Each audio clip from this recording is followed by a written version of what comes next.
Salam budaya. Senang sekali saya Nehemia Anugrah Parasian, mahasiswa program studi Sastra Batak, Fakultas Ilmu Budaya, Universitas Sumatera Utara, kembali menyapa teman-teman semua dimanapun teman-teman berada.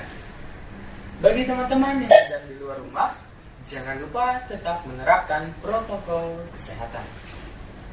Teman-teman, pada kesempatan kali ini, saya akan membawakan sebuah podcast yang berjudul Asal-usul terbentuknya Danau Toba.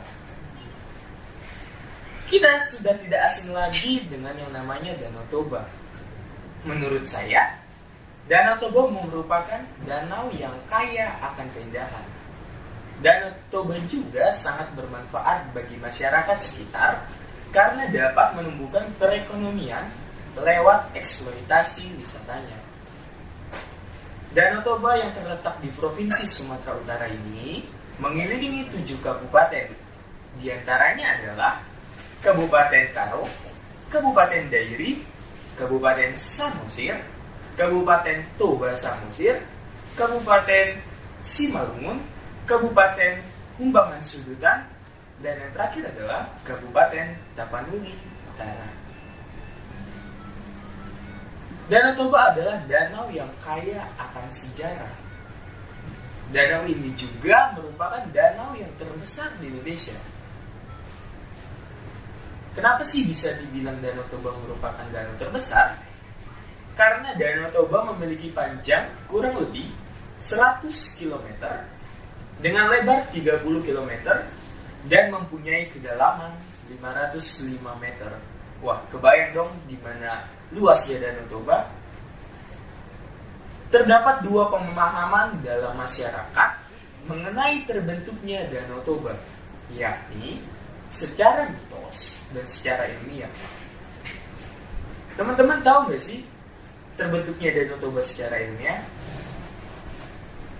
Secara ilmiah, terbentuknya Danau Toba sendiri disebabkan oleh letusan vulkanik Gunung Toba yang terjadi kurang lebih 75.000 tahun yang lalu. Wah, udah lama banget ya. Banyak penelitian yang menyebutkan bahwa letusan Gunung Toba termasuk ke dalam supervolcano. Supervolcano adalah letusan gunung yang mempengaruhi seluruh dunia karena kedahsyatannya. Opini ini diungkapkan dengan banyaknya penemuan partikel yang sejenis dengan abu vulkanik Gunung Toba di berbagai belahan dunia. Letusan Gunung Toba berdampak pada kepunahan 60% spesies yang ada di bumi dengan lontaran abu vulkanik mencapai 10 km dan memuntahkan 2.800 meter persegi material vulkanik dari dalam Gunung Toba. Selain itu, letusan ini juga berdampak pada sebuah rongga besar yang muncul pada sisi ujung Gunung Toba. Rongga inilah yang menjadi cikal bakal terbentuknya Danau Toba. Sedangkan pulau yang ada di tengah, yaitu Pulau Samosir, merupakan puncak gunung yang telah mengeluarkan material vulkaniknya. Gitu teman-teman kalau secara ilmiah.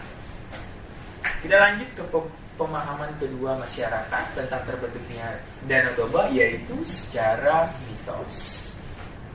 Sejarah terbentuknya Danau Toba dan Pulau Samosir tidak pernah terlepas dari cerita rakyat yang beredar. Sampai saat ini, cerita rakyat itu sudah menjadi legenda dan bahkan tidak sedikit yang membuat dokumentasi dalam bentuk perfilman. Boleh dipercaya atau tidak, karena sejarah Danau Toba termasuk ke dalam ciri khas adat dan budaya masyarakat sekitar Danau Toba. Tidak ada yang bisa menceritakan detail asli cerita ini karena memiliki banyak versi. Namun, seluruhnya berawal dari seorang nelayan bernama Toba, jelmaan putri ikan yang menjadi istri Toba, dan anaknya yang bernama Samosir. Teman-teman udah pernah dengar cerita tentang Danau Toba? Saya akan menceritakan sedikit tentang Danau Toba. Dahulu sebelum menjadi Danau Toba, wilayah tersebut merupakan desa yang asri dengan sungai dan sawah sebagai media pencarian masyarakatnya. Kehidupan yang sederhana begitu tampak dari masyarakat wilayah tersebut, tidak terkecuali bagi seorang petani dan nelayan kecil yang bernama Toba. Pada suatu hari, Toba pergi ke sungai dan berharap mendapatkan ikan yang banyak untuk menjadi makanan dan juga untuk dijual. Tetapi tidak seperti hari biasanya, pada hari itu ia begitu kesulitan untuk mendapatkan ikan. Tetapi dia tetap sabar mencari ikan hingga langit menunjukkan waktu sore hari, sehingga dia memutuskan untuk pulang. Akan tetapi, sesaat ia ingin pulang, ia merasakan bahwa kailnya bergerak dengan begitu kuat.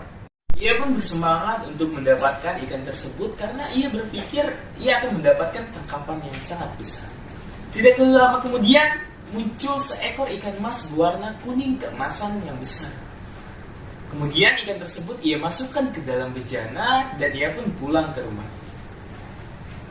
Saat ingin memasak ikan tersebut, ia merasa iba dan kasihan melihat ikan tersebut karena memiliki paras yang sangat cantik. Akhirnya, ia pun mengurungkan niatnya tersebut dan ia pun makan dengan lauk seadanya. Tidak lupa juga ia memberikan makan kepada ikan itu. Keesokan harinya, ia sangat terkejut dengan makanan yang banyak tersedia di atas meja. Belum sampai kagetnya itu hilang, ia melihat seorang wanita yang mengaku sebagai jelmaan dari ikan yang telah ditangkapnya. Setelah Toba tenang, ia pun menanyakan kepada wanita tersebut tentang asal-usul. Singkat cerita, mereka berdua saling jatuh cinta. Wah, ini namanya pandangan pertama ya. Akhirnya Toba pun menikahi putri ikan tersebut dengan syarat bahwa Toba tidak boleh menceritakan asal-usul putri ikan kepada orang lain, termasuk kepada anaknya. Toba dan putri ikan pun hidup dengan bahagia dengan cara yang sederhana.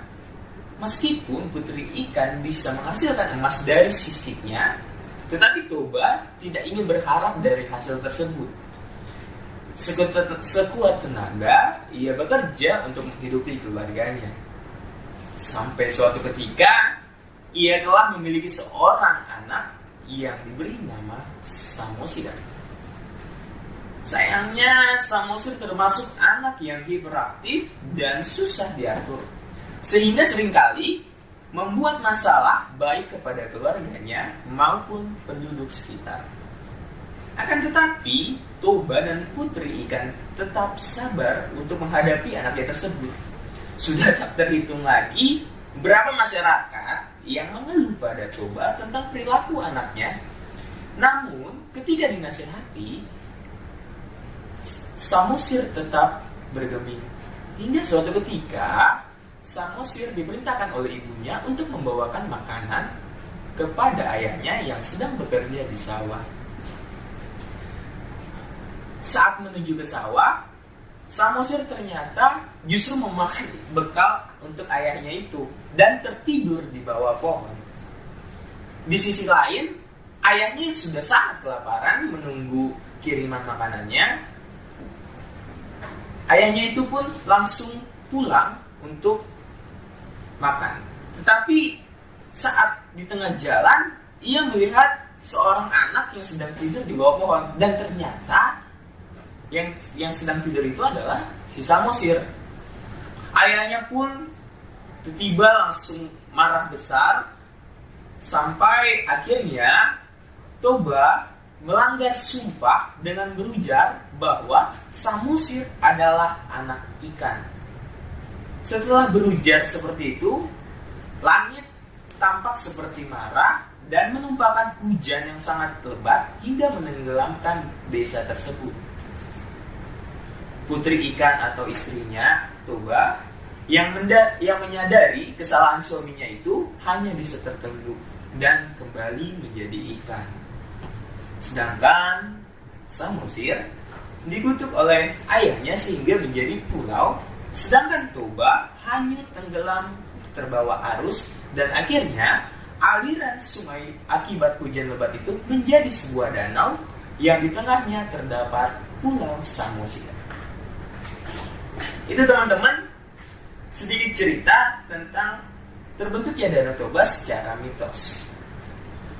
Dari kedua pemahaman itu dapat disimpulkan bahwa Danau Toba merupakan danau yang terbentuk melalui sejarah yang sangat panjang, baik secara ilmiah maupun secara mitos. Kisah cerita rakyat awal mula terbentuknya Danau Toba ini tetap terus lestari turun-temurun dari generasi ke generasi sampai sekarang. Bahkan masih banyak yang mempercayai akan adanya ikan toba tersebut. Teman-teman, ada pelajaran yang dapat kita ambil dari terbentuknya Danau Toba secara mitos. Apa itu? Antara lain, salah satunya adalah tidak boleh menyia-nyiakan kepercayaan orang lain, serta mengingkari janji yang telah dibuat. Karena penyesalan akan terjadi jika hal yang tidak dikehendaki lalu terjadi sebagai dampaknya, seperti yang terdapat di cerita Danau Toba tadi. Mungkin itu aja yang bisa saya sampaikan dalam podcast ini. Mohon maaf bila terdapat kesalahan dalam pengucapan. Terima kasih telah mendengarkan podcast ini.